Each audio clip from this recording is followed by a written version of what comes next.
अजीज़ान गिरामी वक़ार, विलादत बासआदत के अहवाल हमें ज़िक्र करने हैं। रसूल पाक सल्लल्लाहु ताला अलैहि वसल्लम की विलादत आम बच्चों की तरह विलादत नहीं।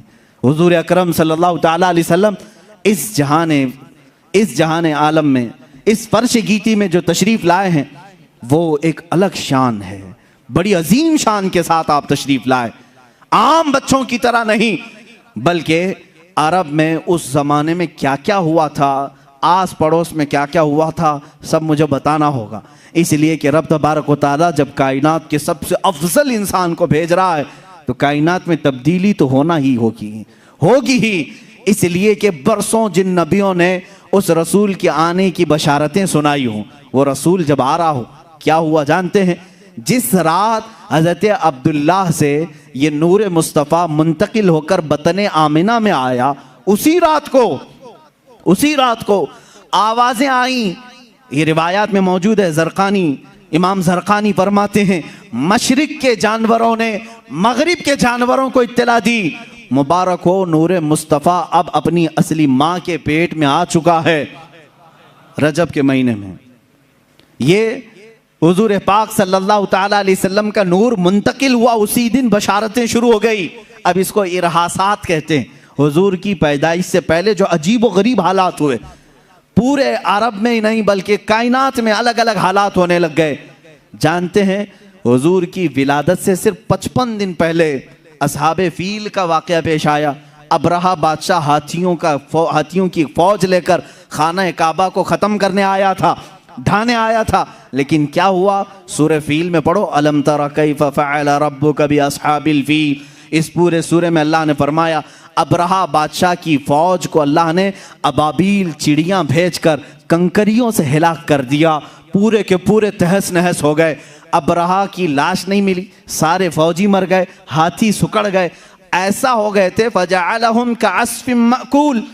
ऐसा अल्लाह ने उनको हिलाक किया था जैसे नोच खाई हुई मुर्गी, यानी छिली हुई मुर्गी जिस तरह दिखे, इस तरह पूरी फौज बन गई थी, सारे लोग हिलाक हो गए थे। ये सिर्फ हुजूर पाक सल्लल्लाहु अलैहि वसल्लम की विलादत से 55 दिन पहले का वाक़या। अल्लाह ने खाने काबा की हिफाजत फरमाई, इसलिए कि मक्का मुकर्रमा में रसूल पाक की जलवागरी होने वाली थी। अरब में हालात कैसे बदले, मौसम पूरे साल का बहुत ही खुशगवार। अरब पहले कहत साली से जूझ रहे होते, ज़मीनें सूखती थी, फसलें नहीं आती थी, लेकिन उस साल पूरे अरब वाले कहते हैं इतनी फसलें आई कि हमने पूरी ज़िंदगी में नहीं देखी।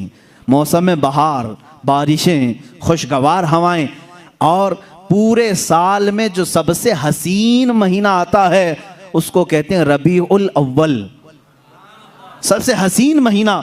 इसको रबी क्यों कहा जाता है? अरब वालों ने इसका नाम रखा, रबी कहते हैं बहार को, जो गुलाबी मौसम होता है जिसमें लोगों को अपने सारे वसवसे, टेंशन, फिक्रें ख़त्म करने का मौका मिलता है। सुकून की हवाएं आती, ना ज़्यादा गर्मी, ना ज़्यादा ठंडी, ना बारिश, जिसको आप सावन का महीना कह लें।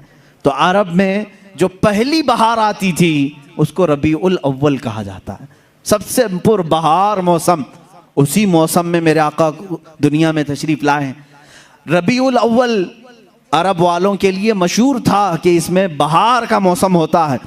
अब सुनिए पूरे हालात कैसे तब्दील थे। बड़े बड़े वाक़यात हुए मेरे आका के आने से पहले। हुजूर पाक सल्लल्लाहु ताला अलैहि वसल्लम की विलादत से पहले क्या क्या वाक़यात हुए सुने। रजब के महीने में हमल करार पाया। उसके बाद हज़रत बीबी आमना रज़ियल्लाहु ताला अन्हा के घर चलते हैं, सुनते हैं उन्हीं की ज़ुबान से रिवायात। हज़रत बीबी आमना बताएं आपके शिकम मुबारक में जब ये नूर मुस्तफ़ा आया तो आपको कैसा लगने लगा? हज़रत आमिना फरमाती हैं मैंने और औरतों से सुना था कि हमल के दर्द बहुत होते हैं, लेकिन जब मेरा बेटा मेरे शिकम में आया मुझे हमल का कोई दर्द नहीं था, कभी कोई तकलीफ नहीं हुई, ना पैर बोझल, ना कै आना, ना सर चकराना। दुनिया की हर माँ को हमल के आसार पेश आते हैं, ये तकलीफ़ें उठाती हैं, मगर कायनात की एक माँ ने कोई तकलीफ नहीं उठाई। क्यों उठाए? इसलिए कि वो गमों से आज़ाद करने वाला रसूल उसके शिकम पाक में है। हर दर्द से, हर बेकसी की फरियाद रसी करने वाला रसूल उसके शिकम पाक में है। बीबी आमना रज़ियल्लाहु ताला अन्हा के ज़ुबान मुबारक से हम रिवायात सुनते हैं। उससे पहले मशहूर मुहद्दिसीन ने जो रिवायात बयान किए हैं, फरमाते हैं कि ईरान में किसरा की हुकूमत थी। किसरा बादशाह इतना बड़ा सुपर पावर कि उसने एक महल बनाया था जिसकी हिफाजत के लिए 1 लाख फौज हुआ करती थी, और उसका दावा था कि इस किले को, इस महल को कोई भी टक्कर देकर गिरा नहीं सकता। बाज़ तारीख़ी रिवायात के मुताबिक जो आज मदियन सलमान पाक, जो इराक़ में एक शहर का नाम है, आज भी वहाँ वही किला मौजूद है। हम इराक़ जब ज़ियारतों के लिए जाते हैं तो वो भी देख कर आते हैं। किसरा का महल उसे कहते हैं। आज अंदाज़ा करो 3000 साल से या 2000 साल से वो महल उसी तरह सलामत है। उस ज़माने में कितना मजबूत रहा होगा, कितना पावर उसके अंदर रहा होगा। मजबूत, एक पिलर भी नहीं है, लेकिन छत आज भी खड़ी है। वो किसरा का महल था। और फिर मशहूर ईरान की एक आग थी जिस आग की पूजा की जाती थी, और बेशुमार लोग उसके सामने नज़र मानते थे, इत्तिकाफ करते थे, चढ़ाई करते थे। और वो कब से जल रही थी? 1000 साल से जल रही थी। 1000 साल से उस आग को बुझने नहीं दिया था पंडितों ने। जहाँ वो थोड़ी सी धीमी हो जाए, तेल डाल दें या लकड़ियां भड़का दें, लेकिन उस आग को सुबह, दोपहर, शाम, रात किसी लम्हे बुझने नहीं दिया जाता था। वो आग जल रही थी 1000 साल से।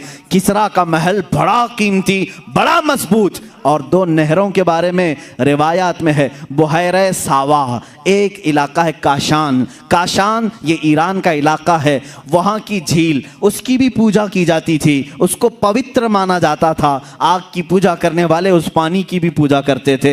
इसी तरह समावा एक ऐसी झील थी जिसको सूख करके 300 साल हो गए थे, उसमें पानी का एक कतरा नहीं था। लेकिन मेरे अजीज़ों, जिस माह मुबारका में मेरे आका की विलादत होनी थी, अचानक हालात तब्दील थे। लोगों ने देखा बुहैरे सावा, जो झील पूजा की जाती थी, पुजारी दूसरे दिन सुबह जाकर देख रहे हैं पूरी झील में एक कतरा पानी का नहीं है, खुश्क हो चुकी है, सूख गई है, कुछ भी नहीं है। और समावा की झील जिसमें 300 साल से पानी का एक कतरा नहीं था, रात को लोगों ने देखा, सुबह आकर देख रहे हैं लबालब पानी भरा हुआ है। इतना पानी कि किसरा के महल्लात तक आ गया। और यही वो दिन था, अचानक ईरान की जमीन पर जलजले आ गए।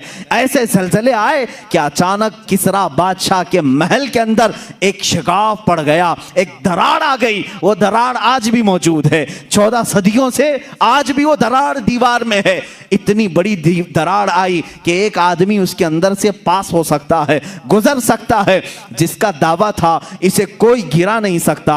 अचानक शिगाफ पड़ गया, दीवार में सुराख पड़ गया, और जो कंगोरे लटकाए जाते थे वो सोने के कंगोरे होते। महल के अंदर वो सारे के सारे जमीन पर नीचे गिर चुके थे, सब नीचे आ गए थे। और जितने बुत थे खाने काबा के अंदर और दीगर जगहों पर, दूसरे दिन देखा गया सब के सब औंधे मुंह गिरे हुए थे, सब नीचे फर्श पर गिरे हुए थे। ये अलग अलग हालात, आसमान में अलग सी एक बदली छाई हुई थी जिसमें ठंडी आवाज़ें आ रही थी। और अलग अलग अरब वालों ने उस ज़माने में, उस साल क्या क्या सुना। अरब वाले कहते हैं हमने जंगल का सफ़र किया, जानवरों को फसी अरबी में बोलते हुए सुना है, एक दूसरे को जानवर मरहबा मरहबा कह रहे हैं। हम ताज्जुब करते थे आखिर जानवरों को बोली कैसे आई है। ये अलग अलग वाक़यात जो पेश आए। अब सुनो, किसरा का बादशाह जलजले की वजह से डर गया, सहम गया, बड़े बड़े काहिनों को बुलाया। ये क्या हो रहा है, पूरी कायनात में ये कैसी तब्दीली है। ईरान का बादशाह डरा हुआ है, कैसर रोम, मुल्क रोम का बादशाह ख्वाब में देख रहा है अरब के लोग ईरान के और कैसर रोम के ऊंटों को भगा कर ले जा रहे हैं। अरब के वहशी लोग, बद्दू लोग जो कुछ ज्यादा नहीं जानते, ईरान पर कैसे काबिज हो रहे हैं, रोम पर कैसे काबिज हो रहे हैं। भयानक ख्वाब था। काहिनों को बुलाया गया और ताबीर पूछी गई, ये क्या हो रहा है। जलजले आए, दीवार फट गई, आग जो 1000 साल से कभी नहीं बुझी थी आज अचानक गुल हो गई है।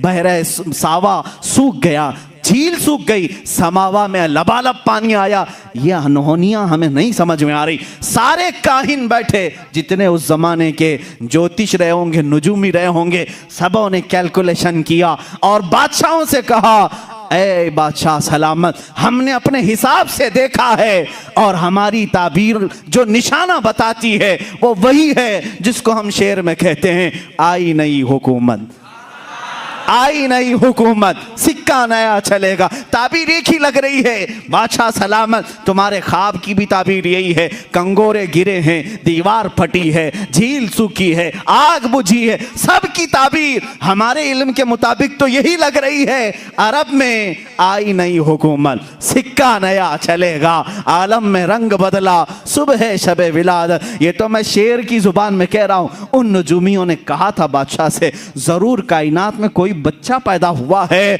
जिस बच्चे ने सारी सल्तनतों को हिलाना है। और बादशाहों को उसी दिन नजूमियों ने कहा था, आप खैर मनाओ, आप खैर मनाओ, तुम्हारी सल्तनतें जो 12 पुश्तों से चली हैं, ये 12 कंगोरे गिर गए। ये निशानी है कि अब तुम्हारी हुकूमतें लास्ट एंडिंग पर आ चुकी हैं, इख्तिताम पर आई हैं। बादशाह ने पूछा, क्या ये सुपर पावर खत्म हो जाएगा?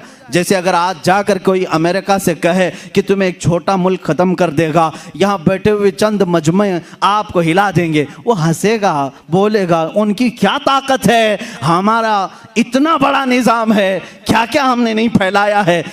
किसरा ने भी यही कहा था, रोम के कैसर ने भी यही कहा था। हाँ, एक बच्चा पैदा हुआ, कहाँ पैदा हुआ? अरब में पैदा हुआ, बद्दुओं के यहाँ, जो अरबी लोग हैं, देहाती लोग हैं, और हम पावरफुल, उस जमाने के पॉश लोग, सबसे ज्यादा उनके पास माल, सबसे ज्यादा फौज, असलहे उनके पास। उन्होंने नजूमियों को कत्ल कर दिया, मार दिया। तुम लोग झूठी ताबीर बोलते हो। बादशाह की आदत यही है, उसकी तबीयत के मुताबिक तारीफ करो तो खुश होगा। उससे सिर्फ ये पूछो बादशाह से, आप आम कैसे खाते हैं, तो तारीफ करो, खुश होगा। हर बादशाह की आदत है। इंटरव्यू लो तो ये मत पूछो नोटबंदी क्यों किया था, मत पूछो, ये सब नहीं पूछना। जॉब कहाँ गई, वो मार डालेगा। तुम ताबीर, ज्योतिष भी सही नहीं हो, तुम ज्योतिष भी सही नहीं हो। हाँ, ज्योतिष ये कहे सारे भाग खुले हुए हैं आपके, सारा सीना चौड़ा हो गया है, देखिए उनको नवाजा जाएगा। किसरा और कैसर ने, ईरान की हुकूमत और रोम की हुकूमत ने भी बेचारे नजूमियों को मार डाला। उन्होंने क्या कहा था, एक बच्चा पैदा हुआ है, तुम्हारी सल्तनतें हिला देगा, तुम्हारी सल्तनतें हिला देगा। हक को एक्सेप्ट करो, बात तुम्हें आज या कल माननी होगी। जो अल्लाह के फैसले हैं वो नाफिज होके रहेंगे। और रसूल के मुतालिक मेरे मौला ने फरमाया, हुवल्लज़ी अरसल रसूलहू बिलहुदा व दीनिल हक लियुज़हिरहू अलद्दीनि कुल्ली। अल्लाह फरमाता है, हमने वो रसूल भेजा है, रसूल को हिदायत के साथ भेजा है, यूं ही नहीं भेजा कि तुम नारे लगाते रहो। अल्लाह फरमा लियुज़हिरहू अलद्दीनि कुल्ली। अल्लाह फरमा रहा है, सारी कायनात पर मेरे रसूल के दीन को गालिब करने के लिए भेजाओ। वो रसूल का दीन गालिब आएगा आज या कल, क्योंकि अल्लाह का फरमान झूठा नहीं। फ्रांस में भी इस्लाम आएगा, अमेरिका में भी इस्लाम आएगा, यूरोप में भी इस्लाम आएगा। हाँ, जहां जहां मुनकिरीन होंगे इस्लाम गालिब आएगा। तुम्हें बुरा लगता हो अगरचे, और अल्लाह ने फरमाया, आगे पूरी आयत पढ़ता हूं, लियुज़हिरहू अलद्दीनि कुल्ली वलौ करिहल मुशरिकून। अल्लाह फरमा रहा है, अल्लाह अपने रसूल के दीन को गालिब करेगा। हुजूर से पूछा गया, ये गालिब कब होगा? हुजूर ने फरमाया, मेरी औलाद में एक मेरा बेटा आएगा जिसका नाम मोहम्मद मेहदी होगा। इमाम मेहदी आएंगे और उस जमाने में पूरी कायनात में सिर्फ और सिर्फ इस्लाम होगा, सिर्फ इस्लाम होगा। और अल्लाह ने जो फरमाया वो भी सुन लें, बिल्कुल सच। वलौ करिहल मुशरिकून, अगरचे काफिरों को ये बात नापसंद आएगी, हाँ नापसंद आएगी, उनको बुरा लगेगा। अभी अगर मैं कहूं आरएसएस वाले भी मुसलमान हो जाएंगे, बुरा लगेगा, तकलीफ होगी उनको। हो सकता है जिसको भी हम कहें उसे तकलीफ हो, लेकिन मेरे अजीजों, मैं कुरान पढ़ रहा हूं। कुरान ये कह रहा है, अल्लाह अपने रसूल के दीन को गालिब करेगा। इस बात के कहने पर तुम मुझे मार डालोगे, कोई मसला नहीं। जिन्होंने अपने बादशाहों को ये बताया, पहले उनको मार दिया बादशाहों ने, लेकिन बाद में उनकी हुकूमतों ने देखा, कैसर और किसरा भी गिरफ्तार होकर गुलामाने रसूल के कदमों में आ गए थे।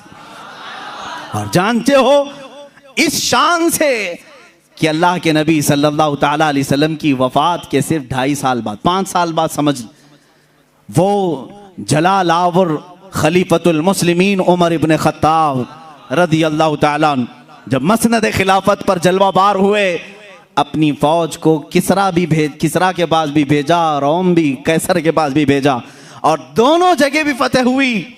और ये गुलामान रसूल जिनको कैसर और किसरा क्या कह रहे थे, एक बच्चा पैदा हुआ हिला देगा, नजूमियों को मार डाला, और उसी रसूल के चंद गुलामों ने उनके तख्तों को हिला दिया, कुर्सियां हमेशा के लिए ख़त्म हुई। मुझे तारीख बताओ, ईरान और कैसर रोम जब ये ख़त्म हुए, आज 14 सदियां हो गई, दोबारा ना किसरा आया ना कैसर आया, नहीं आया। उनका खात्मा होना था, हो गया। अजीज़ा ने गिरामी वक़ार, इस शान से अल्लाह ने अपने हबीब के ग़ुलामों को फतह दी। मस्जिद नबवी में माले गनीमत लेकर के आए और उसमें कालीन लेकर आए जिस पर किसरा बादशाह की कुर्सियां लगती थी, उस जमाने का महंगा कालीन जिस पर बैठ जाए तो लोग दुनिया में फ़ख्र करते थे। मैं किसरा के कालीन पर बैठ कर आया हूँ। जब किसरा का सब दरबार ख़त्म हुआ, माले गनीमत मदीना तैयबा सहाबा ले आए, हज़रत उमर से पूछा बहुत महंगा है दुनिया का, उस महल की सबसे कीमती चीज़ हम ले आए, इसको कहाँ सजाएं? हज़रत उमर फ़ारूक रज़ियल्लाहु ताला अन्हु ने कहा ले जाओ मस्जिद नबवी के दरवाजे के बाहर रखो, हर आदमी पैर पोंछ कर अंदर आए, पैर पोंछ कर अंदर आए। इसलिए कि उमर इब्न खत्ताब रदी अल्लाह ताला अन्हु दुनिया को ये बताना चाहते थे, ओ कैसर और वो कैसर रोम, वो किसरा ईरान, तुम जिस पर बैठकर फख्र करते थे, ये फख्र करने वाला कालीन गुलामान रसूल के तलवों के नीचे हुआ करता है। जब तुम इश्क़ मुस्तफ़ा में कामिल होंगे, इंशाअल्लाह उल अज़ीज़ उनकी कुर्सियां तुम्हारे ज़ेरे कदम आएंगी, हम भी देखेंगे, इंशाअल्लाह हम भी देखेंगे। अभी बहुत कुछ गुनगुनाया गया था जिससे लोगों को तकलीफ भी हुई, लेकिन मैं फिर भी कहूँगा हम भी देखेंगे इंशाअल्लाहुल अज़ीज़। रब ने अगर हमारी किस्मत में लिखा है तो हम भी देखेंगे, और इमाम मेहदी का ज़हूर होगा इंशाअल्लाहुल अज़ीज़, हम भी देखेंगे इंशाअल्लाह। इस्लाम गालिब आएगा, वलो करिहल काफिरून वलो करिहल मुशरिकून, अगरचे काफिर ना पसंद करें, अगरचे मुशरिक ना पसंद करें।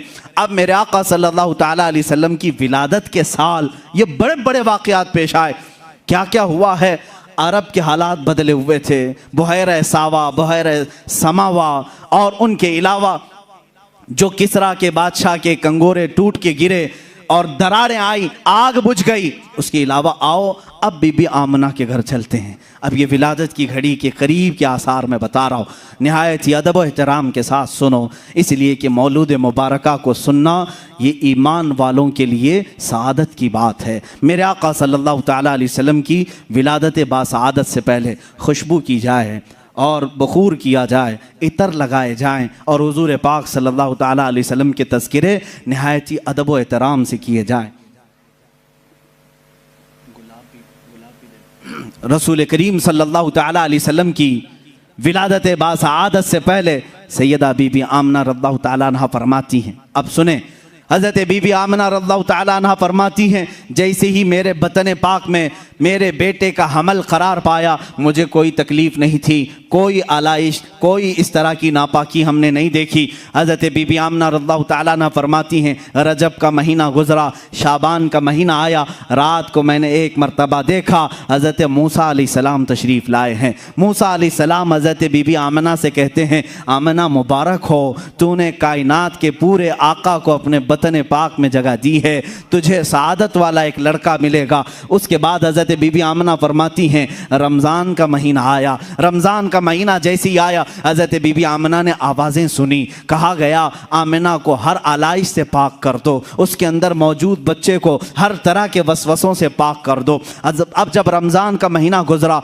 शव्वाल का महीना आया, हज़रत बीबी आमना कहती हैं, शव्वाल के महीने में मैंने देखा हज़रत इब्राहीम अलैहिस्सलाम तशरीफ़ लाए हैं और एक झंडा उठाए हुए हैं, और वअअलमहा बिरुतबती सय्यिदिना मुहम्मदिन सल्लल्लाहु अलैहि वसल्लम, रसूल करीम सल्लल्लाहु अलैहि वसल्लम के बुलंदो बाला मर्तबे का कसीदा पढ़ा और बीबी आमिना को कहा मुबारक हो, मुबारक हो। ये शव्वाल का महीना गया, जिलकादा का महीना आया। हज़रत बीबी आमिना फरमाती हैं हर माह में मैं किसी नबी की ज़ियारत करती और वह मुझे मुबारकबादी देते और मरहबा मरहबा कहते। जिलकादा गुजरा, जिलहज्जा आया, जिलहिज्जा गुजरा, मुहर्रम का महीना आया। इस हमल पाक को सफ़र के महीने में 8वां महीना लग चुका था। सफ़र का महीना ये बड़ा मुबारक महीना था। बीबी आमना कहती हैं मेरे बतन पाक के 8 महीने के हमल में कभी मुझे बोझ नहीं महसूस हुआ, कभी तकलीफ नहीं हुई, कभी ऐसा उठाया नहीं। बीबी आमना फरमाती हैं सफ़र के महीने में जो चीज़ें मैंने देखी वो बहुत अजीब व गरीब थी।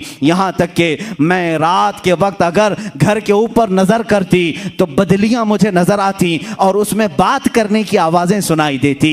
एक दूसरे को कोई मुबारकबादी देता था। मुझे मालूम नहीं था वो कौन सी मखलूक है जो बात करती है। पूरे सफ़र के महीने में हज़रत बीबी आमना फरमाती हैं अजीब व गरीब बातें मैं आसमान पर होते हुए सुनती थी।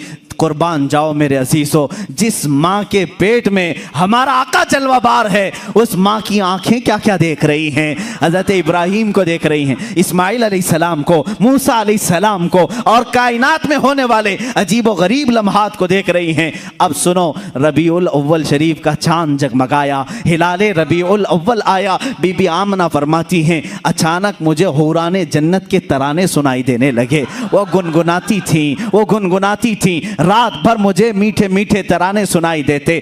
बीबी आमना फरमाती हैं रबीउल अव्वल की पहली गुजरी, दूसरी गुजरी, तीसरी गुजरी, ये दिन गुजरते गए, नबियों की बशारतें आई। यहाँ तक कि रबीउल अव्वल की 10वीं तक मैंने देखा जिब्राईल अमीन तशरीफ़ लाए हैं और उन्होंने देखा, सारे मलाइका से कहा सफ़ें बांध लो, अल्लाह का हबीब आने वाला है। अल्लाह अल्लाह। बीबी आमना फरमाती हैं मैं ये 2 रोज़ कबल से देख रही थी हुराने जन्नत के तराने। यहाँ तक कि 11वीं शब आई, 11वीं रबीउल अव्वल आई, उस दिन भी मैंने अजीब व गरीब बातें सुनी, अजीब व गरीब रोशनियां देखी। 12वीं शब आई, कहती है बीबी आमना रज़ियल्लाहु ताला अन्हा मेरी पेशानी से अचानक एक नूर चमका, मेरे घर की दीवारों पर रोशनी हुई। यहाँ तक कि सैयदा कायनात आमिना सलामुल्लाह अलैहा कहती हैं मैं मक्का में सोई हुई थी लेकिन बसरा के महल्लात को वहीं से देख रही थी।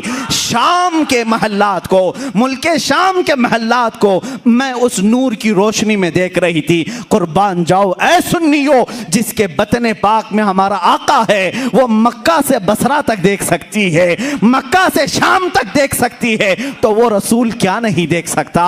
और कोई गैब क्या तुमसे नेहा हो भला, जब ना खुदा ही छुपा तुम पे करोड़ों दुरूद। बीबी आमना फरमाती हैं 12वीं शब आई, मैंने देखा मेरी पेशानी से एक नूर जगमगाया, उससे बसरा के महल्लात रोशन हुए। मैंने शाम के महल्लात को देखा। अब यहाँ से मक्का से बसरा काफ़ी 100 किलोमीटर है, शाम 1000 किलोमीटर से ज़्यादा है। इतनी दूर तक बीबी आमना देखती रही। रात के पहर गुजरते रहे, रात के लम्हात गुजरते रहे। वही रात है जिसमें हम और आप बैठे हुए हैं। ये 12वीं शब थी। बीबी आमना की कैसी शब रही होगी अंदाजा तो करो। हज़रत आमना फरमाती हैं मैंने आंख उठाकर देखा तो मुझे फरिश्तों की सफ़ें नजर आई। जिब्राइल कह रहे हैं ए मलाइका सफ़ें बांध लो, अल्लाह का नबी आ रहा है। सफ़ें तरतीब दी जा रही हैं, सबके हाथों में मशाले हैं। और अचानक बीबी आमना फरमाती हैं 12वीं शब की आधी रात गुजरी होगी, हज़रत जिब्राइल उतरते हुए दिखाई दिए। हज़रत जिब्राइल आए, एक मशरिक में झंडा गाड़ा, एक मगरिब में झंडा गाड़ा, तीसरा काबे की छत पर झंडा गाड़ा, काबे की छत पे झंडा गाड़ा, रूहुल अमीन गाड़ा, काबे की छत पे झंडा, ता अर्श उड़ा फरेरा, सुबह शबे विलादत। ये जिब्राइल अमीन ने बशारत दी। मोमिनो सुन्नियो झंडे लहराओ, इसलिए कि जिब्राइल अमीन की सुन्नत है। जिब्राइल अमीन ने 3 झंडे गाड़े, बामे काबा पर भी, मशरिक में भी, मगरिब में भी। मशरिक और मगरिब में क्यों गाड़ा? इसलिए कि बताने के लिए कायनात के इस आलम के आका की खुशियां मनाना, मक्का वालों की की ही सिर्फ खुशकिस्मती नहीं, सिर्फ मदीने वालों के हिस्से में नहीं, मशरिक और मगरिब में बसने वाले सारी मखलूकात इन दो झंडों के बीच में रसूल की आमद की खुशियां मनाएगी। जिब्राइल अमीन खुशियां मना रहे हैं। बीबी आमना फरमाती हैं रात के आखिरी पहर थे, अचानक सुबह सादिक का वक्त तुलू हो रहा था। वही साअत, वही घड़ी जिसको इमाम आले सुन्नत ने कहा, जिस सुहानी घड़ी चमका तैबा का चाँद, उस दिल अफरोज साअत पे लाखों सलाम।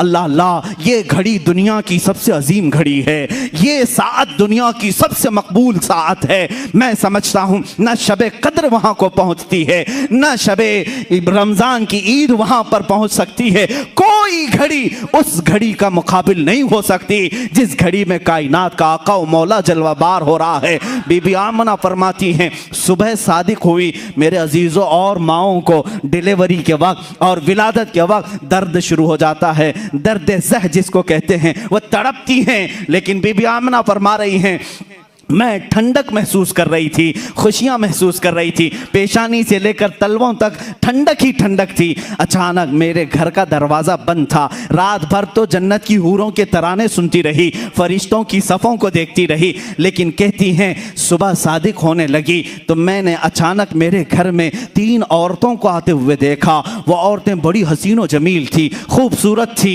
और अजीब शान की थी। वो मेरे घर के अंदर आई, कोई मेरे दाएं खड़ी हो गई, एक बाएं खड़ी हो गई, एक सिराने के पास खड़ी हो गई। मैंने पूछा यह हज़रत आमिना फरमा रही हैं ए आने वाली खवातीन तुम कौन हो, इस तरह घर में कैसे आई हो। वो खवातीन कहती हैं ए आमिना ना घबरा, हम तेरे आने वाले मौलूद की दाया बनकर आई हैं। हम कौन हैं तुझे बताती हैं। एक खातून ने कहा मेरा नाम सैयदा हव्वा है, मैं पूरी कायनात की माँ हूँ। दूसरी कहती है मेरा नाम सैयदा आसिया है जो जन्नत की पाकीज़ा खवातीन में से हो। तीसरी कहती है मेरा नाम सैयदा मरियम है जिसकी पाकी की कसम कुरान खाता है। ऐ मेरे अजीजों, ये 3 पाकीज़ा खवातीन बीबी आमिना के सिराने खड़ी हैं, विलादत बासआदत के वक्त दाया बन करके आई हैं। क्या शान है आका तुम्हारी, क्या शान है आका तुम्हारी। हाँ, दुनिया में किसी को ये सआदत नहीं मिली होगी जिसको किसी अजनबी ने न छुआ। वो बीबी मरियम मेरे रसूल की दाया बनकर आई हैं, बीबी आसिया दाया बनकर आई हैं। अचानक मेरे सैयदा कायनात आमिना सलामुल्लाह अलैहा फरमाती हैं इन दायाओं से बातचीत हो रही थी, सुबह सादिक की घड़ी आई। अल्लाह अल्लाह, वो नूर खुदा, वो रहमत आलम, वो रसूल पाक जिसको कायनात के आका व मौला होने का शरफ अल्लाह ने अता किया, वो इस दारे व इस दुनिया गीती में जलवाबार हुआ। मेरी आंखें थोड़ी देर के लिए बंद हुई, जब मैंने आंखें खोली हसीन गुलाब से ज़्यादा चमकता हुआ चेहरा, वो नूर वाला तशरीफ़ ला चुका था, वो कायनात को जगमगाने वाला, वो आलम बाला का रसूल, वो आलम सुफला का रसूल, वो आलम जिन्नात का रसूल, वो आलम मलकूत का रसूल, वो आलम हैवानात का रसूल, वो 18,000 आलमों का रसूल बीबी आमिना के बतन पाक से जलवाबार हुआ। लेकिन किस शान से, अलग ऐसे आम बच्चों की तरह न समझो। बीबी आमिना फरमाती हैं मैंने नज़र उठाकर देखा चांद से ज़्यादा हसीन चेहरा है, ना जिसमें पाक पर पेट की कोई गंदगी या आलाइश लगी हुई, कुछ नहीं, बल्कि वो नहा करके चमकते हुए बूंदों के साथ आया हुआ था। ऐसे तारे टपक रहे थे, तारों की तरह चेहरे पाक पर पानी के कतरे झिलमिला रहे थे। बीबी आमिना फरमाती हैं मैंने नजर किया हजरत आमिना वो जो तस्वीर खींची है, सदा कुर्बान जाओ मेरे अजीजों, कायनात के आका व मौला की तस्वीर, उनकी माँ से ज्यादा हसीन कौन बता सकता है। हजरत आमिना कहती हैं मैंने अजीब व गरीब बात देखी, मेरा शहजादा जब जलवागर हुआ आम बच्चों की तरह रोते चिल्लाते नहीं आया, बल्कि सबसे पहले मैंने सुना उनकी जुबान पर था उम्मती उम्मती उम्मती उम्मती उम्मती उम्मती। उसके बाद मैंने उनको सजदे के आलम में देखा। कौन है वो बच्चा जो पैदाइश के दिन अपने मौला के हाथ सजदा रेज है, पेशानी जमीन पर है, कायनात के आका व मौला एक दिन के हैं आज, लेकिन सजदे के आलम में हैं। हज़रत आमना फरमाती हैं जैसे ही ये 3 दायाओं ने उठाया, अल्लाह अल्लाह, बीबी आमना फरमाती हैं खुशी से मैं झूम गई, न दर्द था न तकलीफ़ थी, लेकिन इस हसीन गुलाब को देखने के बाद रूह में और एक खुशी और फरहत और इंबसात आ गया। उसके बाद कहती हैं मैंने नज़र किया, नाफ कटी हुई थी। जब वो बच्चों की नाफ होती है, काटा जाता है 6 दिन के बाद, आप नाफ बुरीदा थे और मैंने देखा रसूल पाक सल्लल्लाहु तआला अलैहि वसल्लम खतना शुदा पैदा हुए थे, मखतून थे। और मैंने देखा, बीबी आमना फरमाती हैं रसूल पाक के चेहरे को आंखों में सुरमा पहले से लगा हुआ था। मखहूलन मदहूनुन मखतूनुन मलफूफुन बिथौबिन मिन अस्सौफिल अबयदी अल्यनु मिनल हरीर, अल्यनु मिनल हरीर अबयदु मिन अस्सौफ। हज़रत आमना फरमाती हैं अचानक मैंने देखा एक नरम लेशमी कपड़े में उन्हें लपेटा हुआ है, उनकी आंखें सुरमे की हैं, उनकी नाफ कटी हुई है, मखतून है। और मैंने जब उठाने की कोशिश की, मुश्क अंबर से ज़्यादा खुशबुएं आ रही थी। हमारे बच्चों को नहलाया जाता है, साबुन लगाया जाए, पाउडर लगाया जाए, बच्चों को खुशबू लगाई जाए तब महकेंगे, लेकिन कायनात का आका मौला माँ के पेट से महकता हुआ आ रहा है। क्या महकते हैं महकने वाले, बू पे चलते हैं भटकने वाले, उनकी महक ने दिल के गुंचे खिला दिए, जिस राह चल दिए हैं कूचे बसा दिए हैं। अजीज़ा ने गिरामी, माँ आमिना सलामुल्लाह अलैहा कहती हैं मेरी आंखें थोड़ी देर के लिए झपकी थी, मैंने देखा 3 और लोग मेरे घर में आए, 3 और लोग आए। ये फरिश्ते थे, उनके एक के हाथ में तश्त था, तश्त ज़बरजद का था, एक मेटल है, खूबसूरत मेटल जन्नती तश्त लेकर आया है, दूसरे के हाथ में जग है पानी का, और तीसरे के हाथ में लिबास है, कपड़ा है। ये तीनों जन्नत से आए हुए मलाइका हैं। एक ने उठाया और उस तश्त में रखा, दूसरे ने वो पानी जो था निहायत ही खुशबू भरा उस तश्त पर रखा, और तीसरे ने वो मुलायम रेशम वाला लिबास उनके ऊपर डाल दिया। हज़रत आमना कहती हैं अचानक ये तीनों गायब हो गए, मेरा बच्चा भी नहीं, ना वो 3 लोग, कोई नहीं दिखा। हज़रत आमना कहती हैं मेरी आंखों से आंसू जारी हो गए, कायनात का इतना हसीन बच्चा मेरी गोद में, अचानक 3 लोग आए, सुबह सुबह, अभी अंधेरा अंधेरा है और तीनों लोग लेकर गायब हो चुके। कहाँ गया मेरा बच्चा, कहाँ गया मेरा बच्चा? मैं बेकरार थी, बेचैन थी। अचानक एक फरिश्ते की आवाज़ आई, आमना घबराओ मत, आमना बेचैन और बेकरार मत हो, इसलिए कि अल्लाह के हुक्म से फरिश्तों ने उठाया है। कहाँ ले जा रहे हैं? कहते हैं फरिश्ते अब तेरे इस शहजादे को आलम आला में ले जाया जा रहा है, फरिश्तों को जियारत कराई जा रही है। अल्लाह रब्बुल इज्जत का हुक्म है, सारे फरिश्ते सफ़ें बांध कर खड़े हैं तेरे इस शहजादे की एक झलक के लिए, दीदार के लिए इश्तियाक में खड़े हैं। वो फरिश्ते लेकर गायब हो चुके थे। नूरे मुस्तफ़ा अब जिसमें मुक़द्दस में आया है, मेरे आका का जलवा देखने के लिए फरिश्तों के आलम में ले जाया गया। वहाँ ले जा करके फरिश्तों ने क्या क्या दिखाया, आलम शर्क में, आलम गर्ब में, मशरिक में ले जाया गया, मगरिब में ले जाया गया, कायनात के जितने आलम थे सब में मेरे आका को ले जाया गया। जन्नत हो, लौह हो, कलम हो, अर्श हो, कुर्सी हो, हर जगह मेरे आका को जियारत कराई गई। वो कितने लम्हे थे वो अल्लाह बेहतर जाने, उसका महबूब बेहतर जाने। फरिश्तों ने सारी सैर कराई और वापस ला करके बीबी आमिना से कहा हक तो ये बनता था इस शहजादे का, इसलिए कि वो आया है हर आलम की रहमत बनकर, इसलिए अल्लाह ने हर आलम की सैर तेरे शहजादे को कराई है।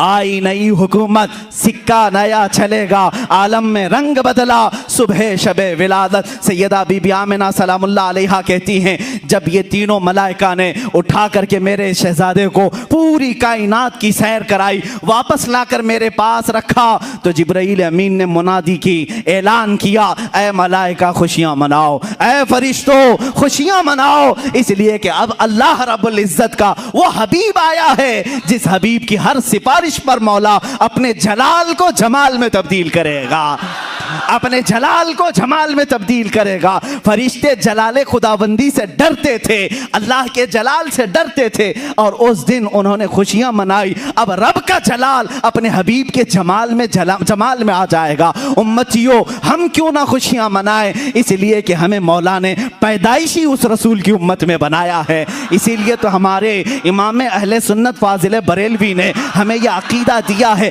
हश्र तक डालेंगे हम पैदाइश मौला की हो मिसले फारस नजद के किले गिराते जाएंगे। सुनो बड़े ध्यान से कह रहा हूं, खाक हो जाएं अदू जलकर मगर हम तो रजा, खाक हो जाएं दुश्मन जलकर मगर हम तो रजा, दम में जब तक दम है जिक्र उनका सुनाते जाएंगे, दम में जब तक दम है जिक्र उनका सुनाते जाएंगे। बीबी आमिना सलामुल्लाह अलैहा ने ऐलान किया कि मेरे घर मौलूद मुबारक हो चुका है। हज़रत अब्दुल मुत्तलिब खाने काबा के तवाफ में थे, दौड़ते हुए तशरीफ़ लाए और बीबी आमिना के घर में इस शहजादे मुबारका को उठाया, सीने से लगाया और सीधे खाने काबा के पास ले आए। जानते हो अब हमारे खड़े होने का वक्त आया है, इसलिए कि एक रिवायत यह है जिस दिन बीबी आमिना के घर में विलादत हुई, हजरत अब्दुल मुत्तलिब तवाफ कर रहे थे किसका? खाने काबा का। ये सुबह सादिक की घड़ी है। कायनात में कोई मेरे मुस्तफ़ा के मुतालिक सलाम करे ना करे, सलाम के मुतालिक दलील पूछे ना पूछे,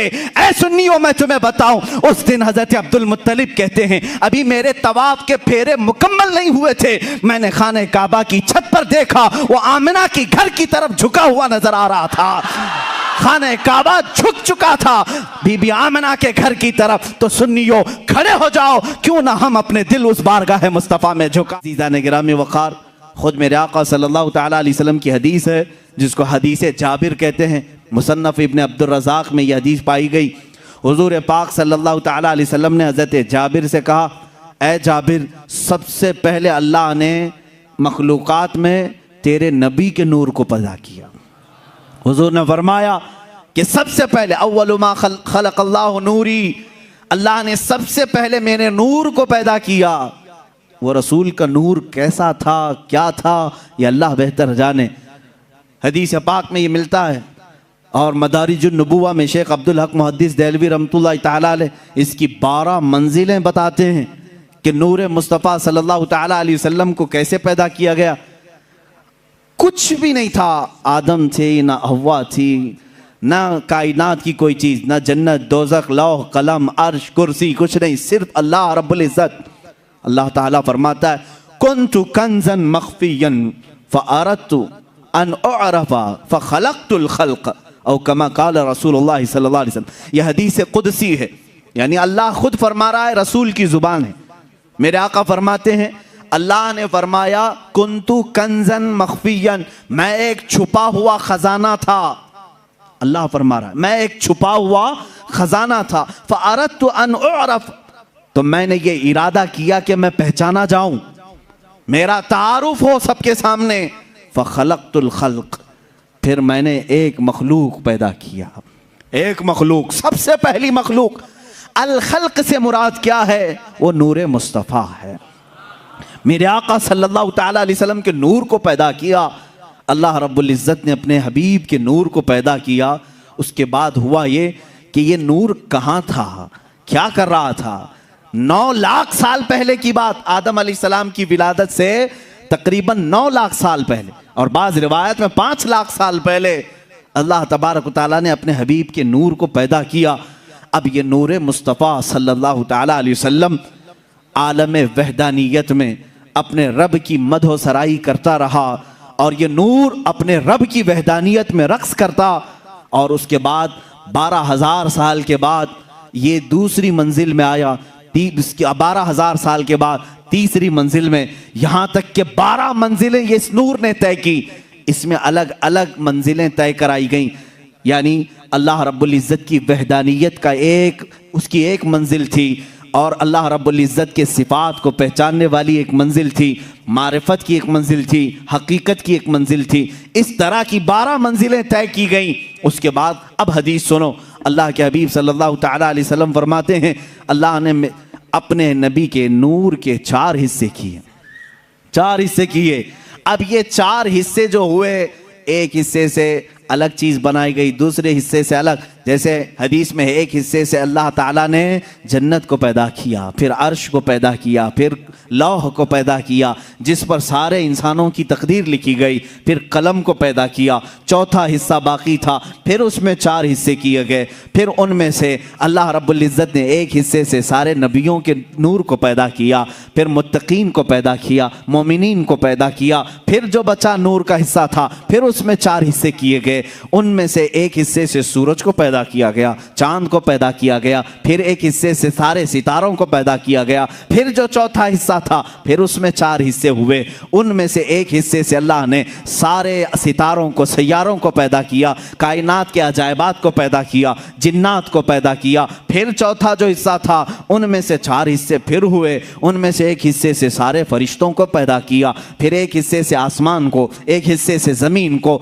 यहाँ तक कि यह हदीस बड़ी तवील है। अल्लाह के नबी सल्लल्लाहु ताला अलैहि वसल्लम बयान करते रहे तेरे नबी के नूर के 4 हिस्से अल्लाह ने किए। पहले 3 हिस्सों से अलग अलग चीजें बनाई, चौथे हिस्से में फिर 4 हिस्से, ये करते हुए मेरे आका ने यहां तक बनाया कि कयामत तक होने वाली तमाम अशिया को अल्लाह ने तेरे नबी के नूर से पैदा किया है। रसूल पाक सल्लल्लाहु ताला अलैहि वसल्लम के नूर से सारी कायनात की हर चीज को पैदा किया। इसीलिए हम ये कहते हैं वो जो न थे तो कुछ न था, वो जो न हो तो कुछ न हो, जान है वो जहान की, जान है तो जहान है। मेरे आका जाने कायनात हैं, असले कायनात हैं, मकसदे कायनात हैं। अल्लाह रब्बुल इज़्ज़त ने मेरे आका सल्लल्लाहु अलैहि वसल्लम के नूर को इतनी मंजिलों से गुजारा।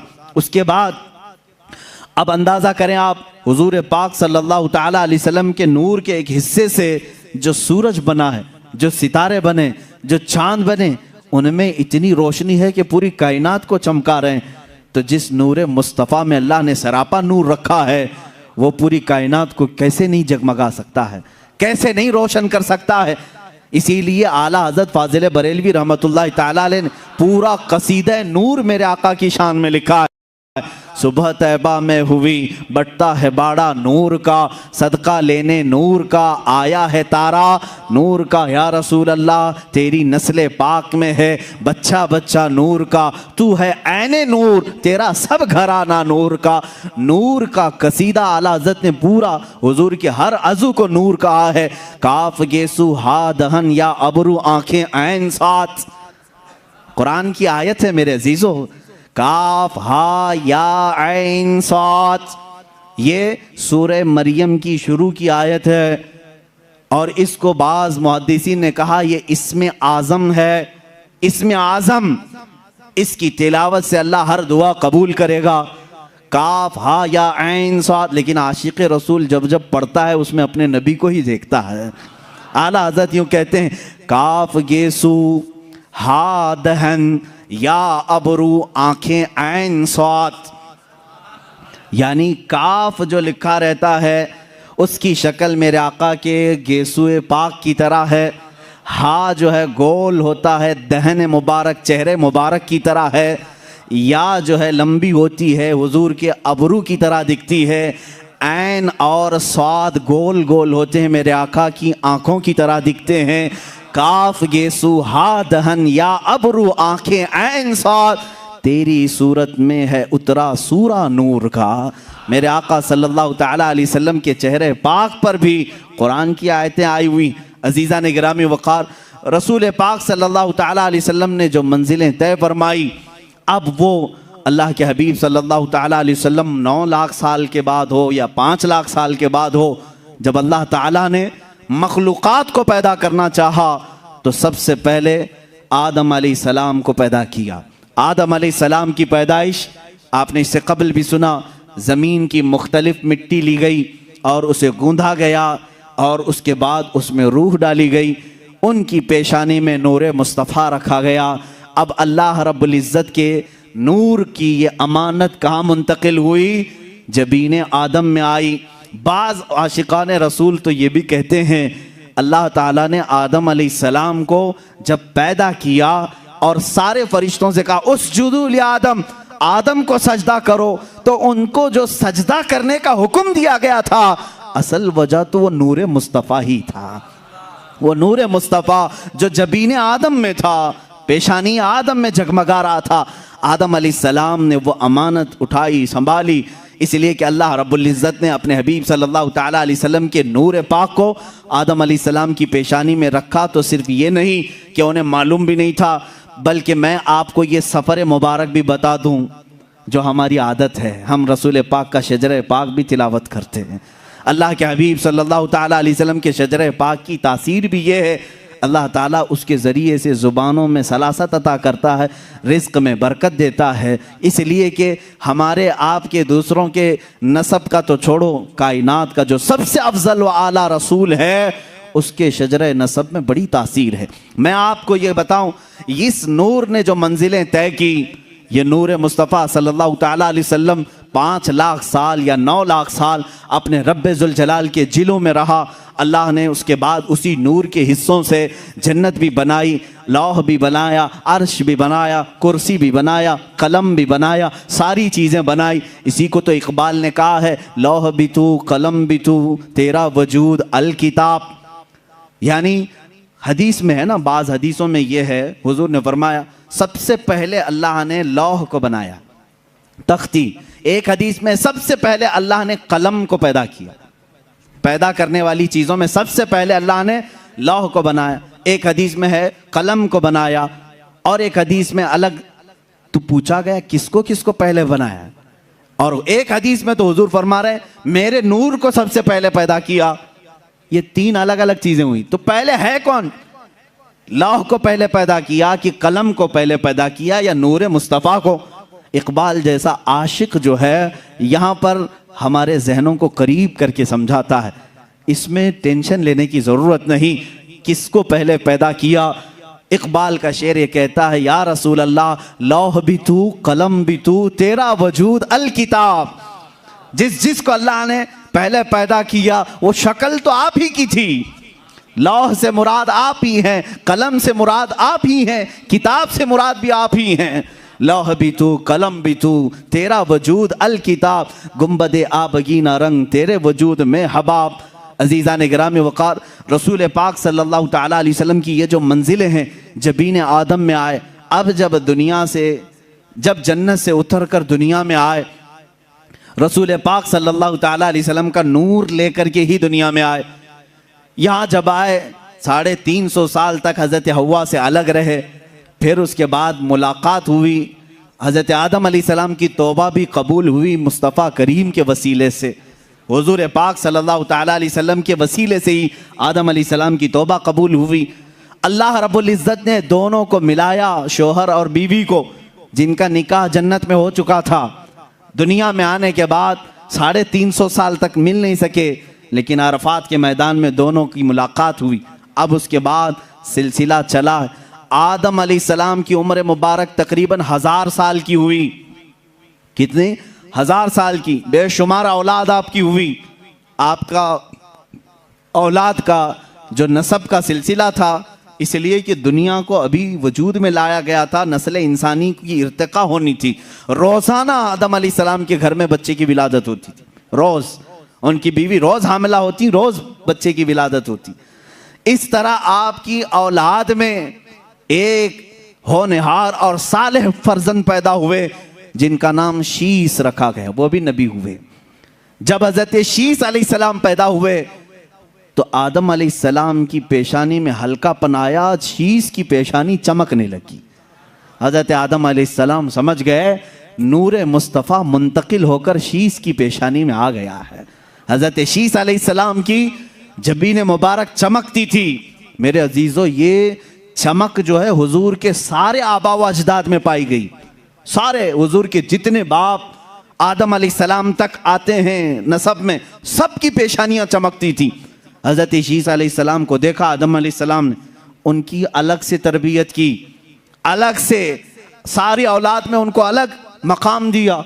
और फिर ये कहते रहे, हज़रत शीस अलैहिस्सलाम का जो निकाह हुआ, उस ज़माने की हज़रत आदम अलैहिस्सलाम की बेटियों से ही उनके निकाह होते थे।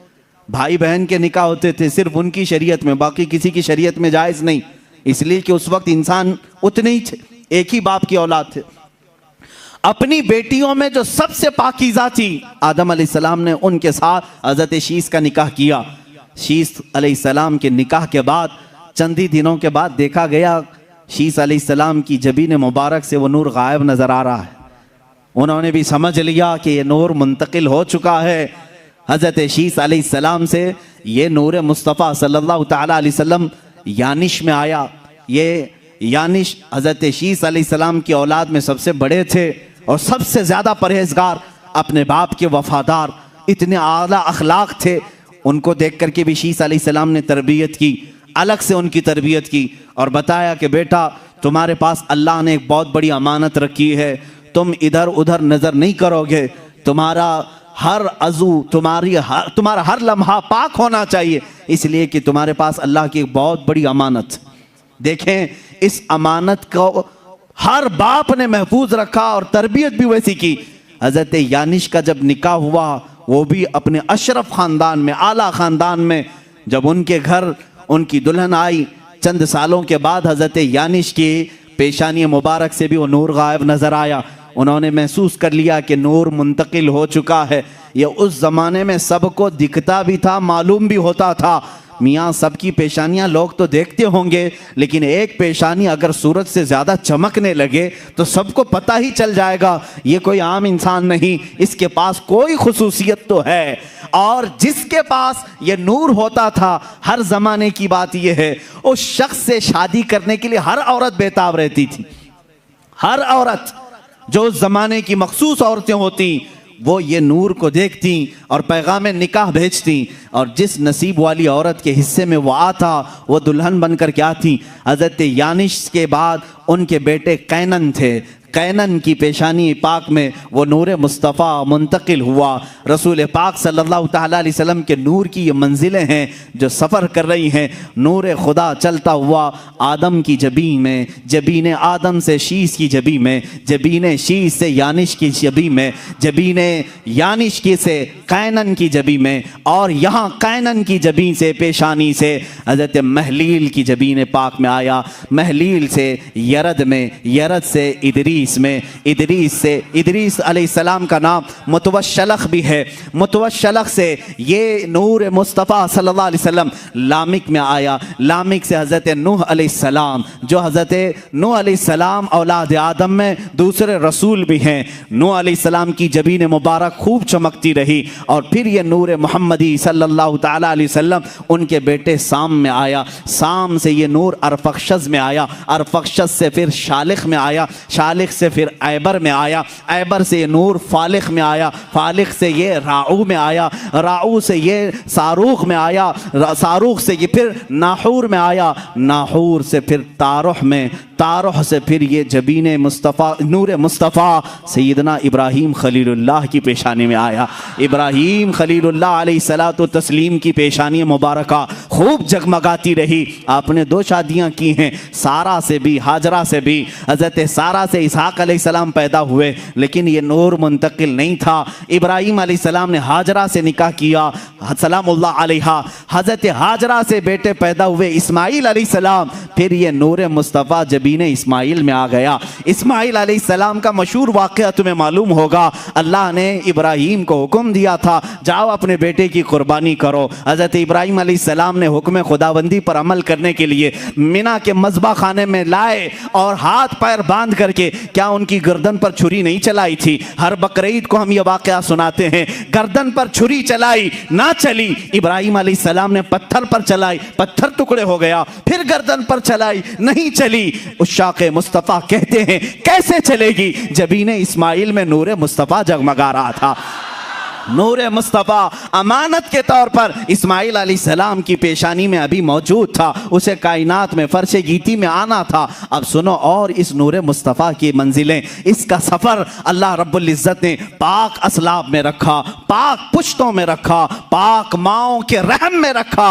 हज़रत इस्माईल अलैहिस्सलाम से फिर ये नूर मुस्तफ़ा सल्लल्लाहु तआला अलैहि वसल्लम नाबत में आया, नाबत से यशजब में आया, यशजब से तैरह में आया, तैरह से नाहूर में आया, नाहूर से मुक़व्विम में आया, मुक़व्विम से उदद में आया, उदद से अदनान में आया, अदनान से फिर माद में आया, माद से नज़ार में आया। ये सब मैं मेरे रसूल पाक के आबा व अजदाद के नाम पढ़ रहा हूँ। हर नाम पर आप रदियल्लाहु अन्हु कहें, अलैहिस्सलाम कहें, अल्लाह उन पर सलामती भेजे। अब मैंने सुनाया अदनान तक ये नूर मुस्तफ़ा मंजिलें तय करता हुआ तशरीफ लाया। अदनान से फिर माद में, माद से नज़ार में, नज़ार से मुदर में, मुदर से इलियास में, इलियास से मुदरिका में, मुदरिका से खुज़ैमा में, खुज़ैमा से किनाना में, किनाना से नदर में, नदर से मालिक में, मालिक से फहर में, जिनको कुरैश कहा जाता है, कुरैश से गालिब में, गालिब से लुई में, लुई से काब में, काब से मुर्रा में, मुर्रा से किलाब में, किलाब से कुसई में, कुसई से अब्दे मुनाफ में ये नूर आया। अब्दे मुनाफ से ये नूर मुस्तफ़ा मुंतकिल होते हुए सैयदना हाशिम की जबीन पाक में आया। सैयदना हाशिम से मुंतकिल होते हुए मुस्तफ़ा का नूर सैयदना अब्दुल मुत्तलिब में आया। अब्दुल मुत्तलिब की पेशानी से ये मुंतकिल होकर आपके फर्जंद अर्जुमन सैयदना अब्दुल्लाह की पेशानी में आया। सैयदना अब्दुल्लाह की जबीन मुबारका से ये नूर मुंतकिल होकर के रजब के महीने में बीबी आमिना के शिकमे मुबारका में आया। सैयदा बीबी आमिना के शिकमे मुबारका रजब के महीने में ये नूर मुस्तफ़ा मुंतकिल हुआ। 9 माह उनकी माँ को सादतें बख्शता रहा, 9 माह उनकी माँ को उरूज बख्शता रहा। ना कोई दर्द, ना कोई कर्ब, ना कोई फिक्र। बीबी आमिना को हर तरह के दर्दों से आजादी थी, बल्कि उन्हें कभी बोझ भी महसूस नहीं हुआ। ये नूर मुस्तफ़ा बीबी आमिना के बतन से 12 रबीउल अव्वल को इस फर्शे गीती पे जलवागार हुआ। आई नई हुकूमत, सिक्का नया चलेगा, आलम में रंग बदला, सुबह शबे विलादत। मैं नूर मुस्तफ़ा सल्लल्लाहु तआला अलैहि वसल्लम की ये मंजिलें आपसे अर्ज़ कर रहा था कि आपका शजर नसब बड़ी बरकतों वाला है, क्योंकि कुरान कह रहा है व तक़ल्लुबका फ़िस्साजिदीन। ऐ रसूल, हमने आपके नूर को, आपके नुतफ़े को हमेशा सजदा करने वालों में रखा है। सजदा करने वालों में रसूल पाक के नूर को रखा गया। अब ये जालिम कहते हैं बीबी आमिना और हज़रत अब्दुल्ला काफिर थे। मुआज़ल्लाह रब्बिल आलमीन। मेरे रसूल के बाप, मेरे रसूल की माँ, उनके लिए ऐसे नाजेबा कलमात ना इस्तेमाल करो। ए मुसलमानों, अल्लाह के नबी सल्लल्लाहु तआला अलैहि वसल्लम के नसब पर अगर तुम एतराज़ करो, और एक एतराज़ करते हैं इब्राहीम अलैहिस्सलाम के बाप आज़र थे, कुरान में आया है आज़र इब्राहीम अलैहिस्सलाम के बाप का नाम नहीं, वो उनका चाचा था जो काफिर था, बुत परस्त था। इब्राहीम अलैहिस्सलाम के वालिद का नाम तारुह था, जो किताबों में मौजूद है, सही किताबों में। आदम अलैहिस्सलाम से लेकर हज़रत अब्दुल्लाह तक जितनी भी पुश्तें आई, जितनी भी पीढ़ियां आई, इनमें एक भी काफिर नहीं था, एक भी मुशरिक नहीं था। अपने अपने ज़माने में या तो वो अपने नबियों के, अपने रसूलों के ज़माने में उनके उम्मती बनकर मोमिन रहे, या अगर नबी का ज़माना नहीं था तो ज़माने फ़तरत में वो मुआहिद बनकर रहे, यानी एक खुदा की इबादत करते हुए। हज़रत अब्दुल मुत्तलिब रज़ियल्लाहु ताला अन्हु हुज़ूर के दादा हैं। मुझे पूरी तारीख छान मार के बताओ, 360 बुत तो काबे के पास थे, क्या हज़रत अब्दुल मुत्तलिब ने कभी किसी बुत की पूजा की है? मैं उनसे पूछता हूँ जो रसूल पाक के वालिदैन को बुत परस्त या काफिर कहें, मैं उनसे पूछूं, अरे हज़रत उस्मान के सीरत में ये मिलता है कि ज़िंदगी भर उन्होंने बुतों की परस्तिश नहीं की। हज़रत अबू बकर की सीरत में मिलता है, यानी ईमान लाने से पहले भी उन्होंने कभी बुतों को सजदा नहीं किया था। जो नफ्स शरीफ थे पैदाइशी, वो बुतों की पूजा नहीं करते थे, आइडियल वर्शिप नहीं। आज भी जो सलीमुत्तबा लोग हैं वो आइडल वर्शिप, यानी बुतों की इबादत को वो नहीं तस्लीम करते। खुदा एक है जिसने सारी कायनात को पैदा किया, जिनको हमने अपने हाथों से पैदा किया, वो खुदा नहीं हो सकते, वो मखलूक है। तो क्या वो उसे चाहिए कि वो जिसको तुमने बुत बनाया है वो तुमको खुदा कहने लग जाए कि मुझे तो इसने बनाया है? उल्टा तुम कह रहे हो। बहरहाल हमारा खालिक सिर्फ अल्लाह है।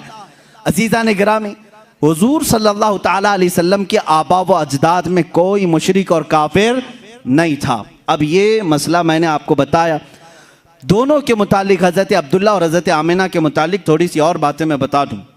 वो ईमान लाए थे कि नहीं, इस पर 3 जमातें उलमा की, इमाम जलालुद्दीन सुयूती रहमतुल्लाह ताला अलैह ने पूरी किताब लिखी है इस पर।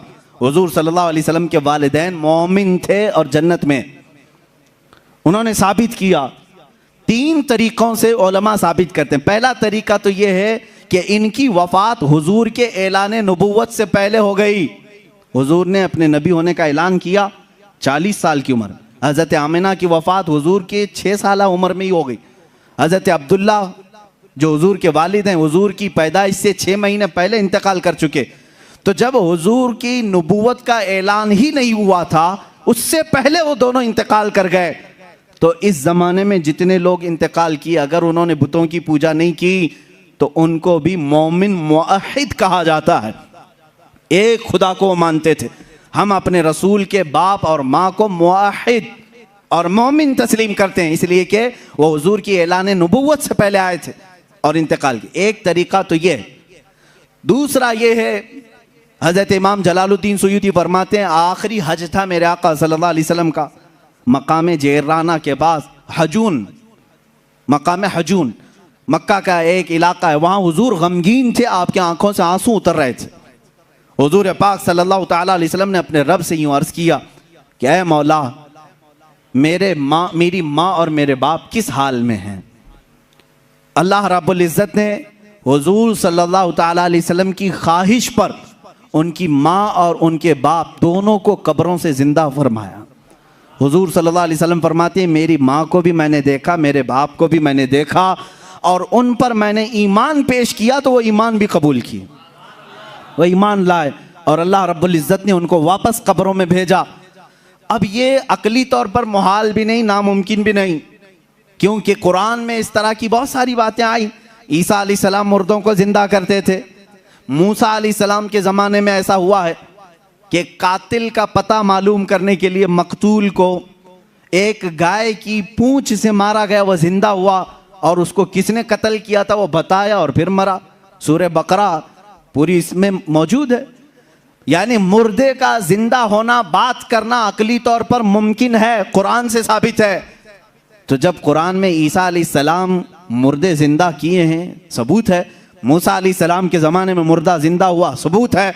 हुजूर पाक का मौजज़ा तो सारे नबियों में अफजल मौजज़ा था। अल्लाह ने उनको उनके वालिदैन जिंदा करके दिए और वो ईमान लाए और फिर वफात पाए। ये भी 2 दलीलें याद रखें। पहली चीज़ तो ये वो ज़माने फ़तरत में थे। दूसरी चीज़ ये है कि अल्लाह ने अपने रसूल के लिए उनके वालिदैन जिंदा फरमाए। अब आओ